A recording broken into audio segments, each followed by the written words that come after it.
गुरुपौर्णिमेनिमित्त गोंदिया शहरातील विविध मंदिरांमध्ये भाविकांनी दर्शनासाठी मोठी गर्दी केली। फुलचूर पेठ येथील श्री स्वामी समर्थ मंदिरात पहाटेपासूनच भक्तांची रीघ लागली होती। रेड अलर्ट आणि मुसळधार पावसाचा इशारा असतानाही भाविकांचा उत्साह मात्र कायम राहिल्याचं चित्र बघायला मिळालं।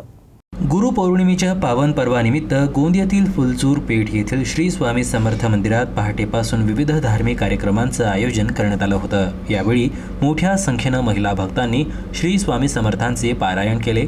सकाळपासूनच भाविकांनी श्री स्वामी समर्थांच्या दर्शनासाठी रांगा लावल्या होत्या।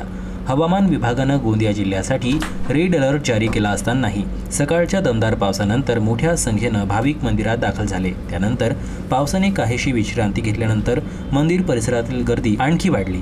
यावेळी भाविकांनी श्री स्वामी समर्थांचे दर्शन घेऊन नतमस्तक होत आशीर्वाद घेतला। तसेच मंदिरात आयोजित महाप्रसादाचाही हजारो भाविकांनी लाभ घेत गुरुपौर्णिमा भक्तिभावानं साजरी केली।